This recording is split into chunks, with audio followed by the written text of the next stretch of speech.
Hello everyone, my name's Craig A Woodward, and even if this is your first time here, welcome back to The Broken Quill. Today is a Halloween writer's desk, where I talk about the most horrifying, life-sucking things in writing I can think of. The difficulties of portraying story and character. Also vampires, we're going to talk about vampires. But before we can talk about things that either burn or sparkle, I need to clarify a few things.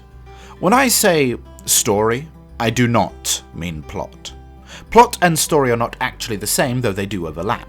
You see, a plot is established via a system of promise, progress, and payoff, as Brandon Sanderson discusses in his lectures. The concept is like this. Think of what happens in Star Wars. Luke is promised to become a Jedi. His progression is learning how to use and trust the Force, and his payoff is using the Force to destroy the Death Star and win the day.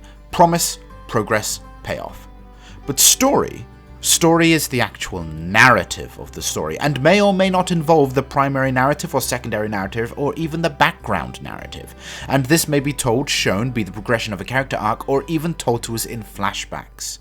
It's the concept of stories within the novel or works. For example, the story within told to us about Obi-Wan Kenobi is him being an old Jedi hiding out on Tatooine. He fought in the Clone Wars beside Luke's father, the best starfighter pilot in the galaxy, and is now too old to do much else than skulk around using the Force to distract people.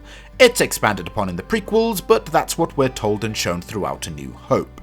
So, it is with this in mind that I want you to remove plot from your minds. Because if I were to try and focus on plot here, I wouldn't get very far. It wouldn't be able to serve my rants because, let's be honest, there wouldn't really be much of value in the plot that I'd be looking at anyway, and thus wouldn't make a very good example, and I'm desperate for a good example in this. So let's begin. But how to begin? Where to begin? When to begin? Ah, yes, we can begin 200 years ago. A man stands beside the water, garbed in reds. He is a man within a war, and two beautiful maidens come to him looking for safety and companionship. But they are not what they seem. They take him, and they turn him. He sees the world through Nosferatic eyes for the first time, the shine of the moon as it glistens upon the rocks of the shore seeming eerily beautiful, more so than it ever had before. But he was now slave to his new masters. They took him, controlled him via threat of death, and through his growing skill and special abilities they set him to work, training others that they had brought.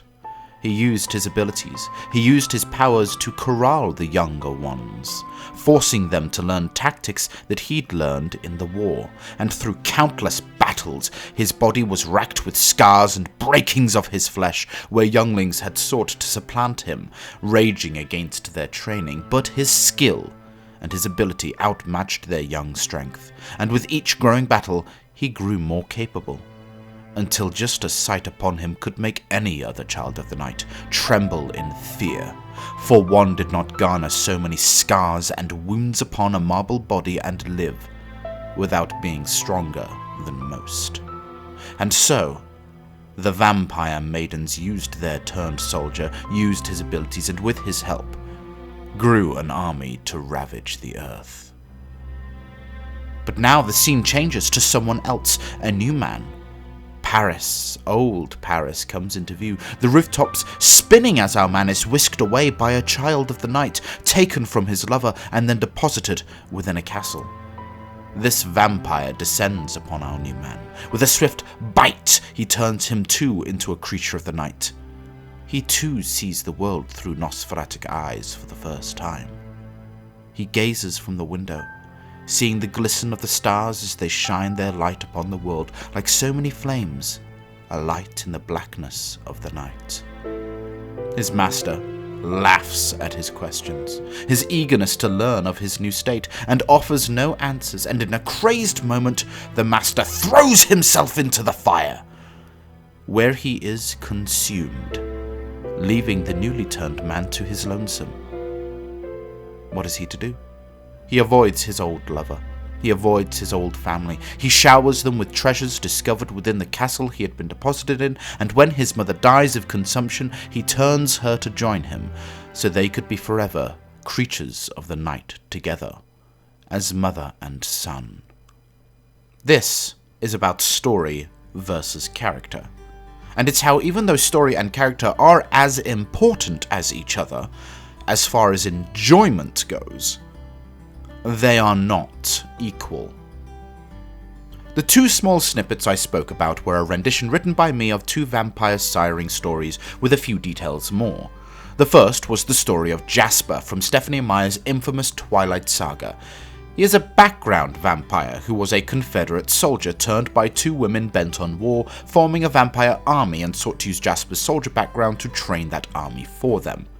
The second was of Lestat, from Anne Rice's famed Vampire Chronicles. He is a vampire who was a noble, went out with his lover Nicholas, got kidnapped by a vampire who immediately killed himself, and he went off to mope while sending them gifts before turning his mother. In my opinion, one is vastly more interesting than the other. I want to hear more about the Confederate vampire training a Nosferatic army rather than the emo vampire lamenting his state as he loses his boyfriend's company and then his mother to consumption. And yet, despite one of these being more interesting personally than the other, the actual interest garnered within the text falls heavily on Lestat's side. So here's my question. What does Stephenie Meyer do right, but also wrong? And what does Anne Rice do wrong, but also right? Now, before I go any further, I do believe it's obvious, just for clarity's sake, that this is subject to my own personal thoughts, and if you disagree, that is perfectly valid. I am not pretending to be an expert on any such writing studies within plot, story, or narrative structure. These videos are for interesting opinionated discussions, not for any real attempt at education. But who knows, maybe you'll agree with what I have to say. First, I want to focus on what does Anne Rice do wrong? This is an interesting subject, especially as she's so venerated. I have collections of her books on my own shelf, and it's not an over-exaggeration to say she helped form and mould the current vampire we have today past the basics of Bram Stoker's original suave state. But is she perfect? Well, let's look at her stories. The Vampire Lestat is about Lestat. He wakes from his sleep, reads the interview with the vampire, and decides that his vampire comrade lied about stuff, and goes off to become a rock star. As for a narrative structure and a climax, he just starts talking about how he was made, and how he eventually met Marius, just the day-to-day life of being a vampire. There's no climax. There's no true narrative end or prominent structure. There's just Lestat talking about himself for 560 pages. In Queen of the Damned, there's a climax, but it's abrupt after a table meeting with the Queen.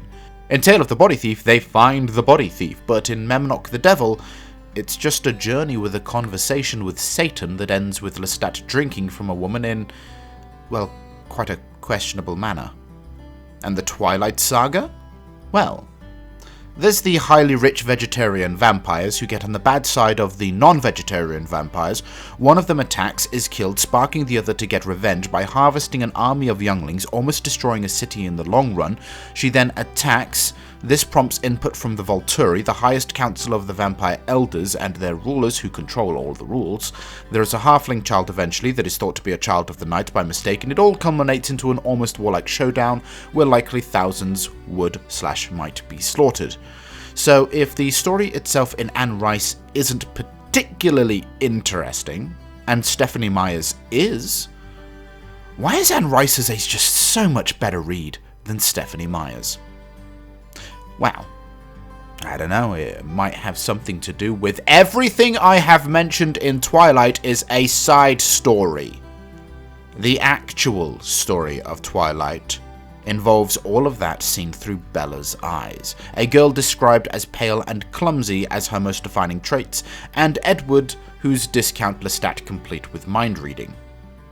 Let's get into this properly, shall we?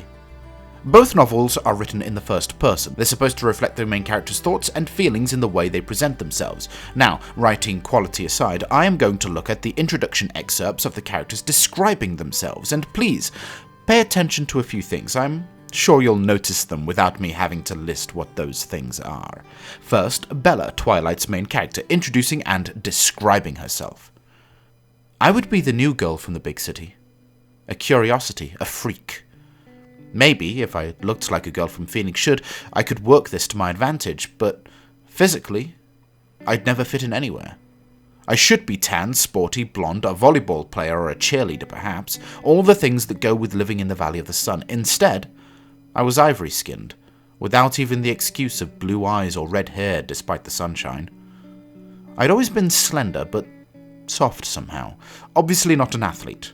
I didn't have the necessary hand-eye coordination to play sports without humiliating myself and harming both myself and anyone else who stood too close. When I finished putting my clothes in the old pine dresser, I took my bag of bathroom necessities and went to the communal bathroom to clean myself up after the day of travel.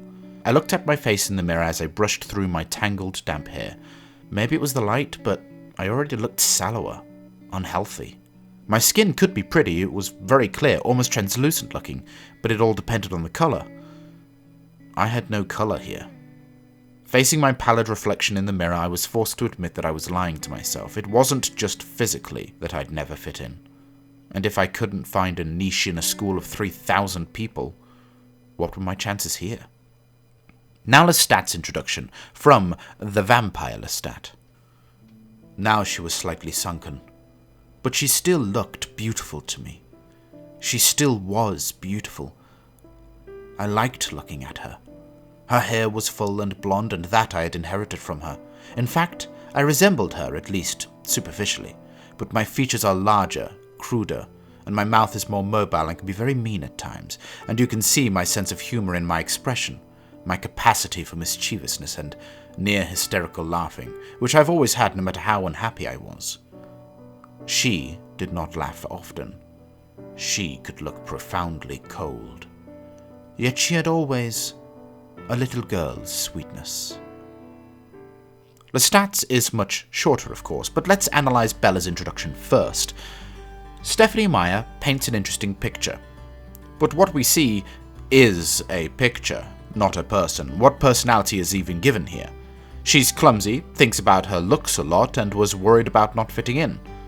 But clumsy and looks are not personality traits, so what we really have out of all of that is that she's worried about not fitting in. What about Lestat's introduction? He considers his mother beautiful. He associates himself with her, connects with her. He's aware he has a mean streak. We learn he's mischievous. He's able to show he laughs boisterously without actually having to laugh in the scene. And that all of these things can be seen by the lines on his face. So the lines on his face tell a story about who he is as a person. He describes who he is by what he looks like, not just what he looks like. And this is where we get to the crux of this video. In the grand scheme between a good and interesting story versus a good and interesting character, both are vitally important, and if you can have both, then have both. You need to try and aim for both. But if you have to choose, if you have to either sacrifice story elements or character elements, then sacrifice the story. Because a great character can make a boring story seem so much more interesting than a great story told through a bland character. Anne Rice does not have good stories, but she has famed characters. Blood and Gold is read because people want Marius' story. It's not actually about the story, though. It's the fact that it's Marius' story, and he is an interesting character. And he is brought to life from the page. Same with Interview with the Vampire for Lewis, the Vampire Armand for Armand, Pandora. These characters leap from the page and engage you. She was silent for a while. And as I sat there looking past her at the fire, I wanted to tell her things, how much I loved her particularly. But I was cautious. She had a way of cutting me off when I spoke to her, and mingled with my love was a powerful resentment of her. With a few lines, the relationship between Lestat and his mother is shown with power. All my life I'd watched her read her Italian books and scribble letters to people in Naples where she had grown up. Yet she had no patience to even teach me or my brothers the alphabet, and nothing had changed after I came back from the monastery. I was 20 and I couldn't read or write more than a few prayers and my name. I hated the sight of her books. I hated her absorption in them. And in some vague way, I hated the fact that only extreme pain in me could ever wring from her the slightest warmth or interest. Yet, she'd been my savior. And there was no one but her. And I was as tired of being alone, perhaps, as a young person can be. But Bella and her mother? My mum looks like me, except with short hair and laugh lines. I felt a spasm of panic as I stared at her wide, childlike eyes. How could I leave my loving, erratic, hair-brained mother to fend for herself? Of course, she had Phil now, so the bills would probably get paid. There would be food in the refrigerator, gas in the car, and someone to call when she got lost. But still, I wanted to go, I lied. I'd always been a bad liar, but I'd been saying this lie so frequently lately it sounded almost convincing now. What do we learn about her relationship with her mother? There is no thought beyond considering her mother harebrained or the consideration of childlike eyes. We learn that her mother gets lost, forgets bills and gas and food, but what about her relationship to her? We learn that she feels responsible for her mother. That is the full amount of the description. Beyond learning the kind of person her mother is, in their relationship, we learn specifically one factor. Bella feels responsible for her mother. Lestat and his mother? We learn he loves her, but he hates her. She cuts him off and he's scared of that, resents her for the way she hasn't taught him or been attentive to him, yet how she would come to him when he truly needed her, but never for anything less. Relationships can define a person. How they treat another person, how they consider them, especially people closest to them. In Bella's world, it's all about her, but we don't really learn a lot about her. She's clumsy but responsible and worries about fitting in. So many lines about a character with little to nothing to say. And this is the character through which we are supposed to discover the political groundscape of the Volturi, vampire history, and pack wars that surround the background story of Twilight. While in Anne Rice, in one of the books, all we get is a conversation. A whole book about two people having a conversation, talking about history, life, the meaning of life, the psychology of it all, the futility yet importance of it all. Just a conversation. But one of those people is the devil, and at some point, Lestat gets to drink from Jesus. And yet, we are captivated. The character of Lestat drives himself from the page like a vampire aiming for the throat. He feels deep, relates who he is by how he feels about those around him, and equates how he sees himself to how others may see him, aware of his flaws, aware of his strengths. Character over story. I loved the chapel, and the hymns, the library with its thousands of old books, the bells that divided the day, the ever-repeating rituals. I loved the cleanliness of the place, the overwhelming fact that all things here were well kept and in good repair. That work never ceased throughout the great house and the gardens. When I was corrected, which wasn't often, I knew an intense happiness, because someone, for the first time in my life, was trying to make me into a good person. One who could learn things.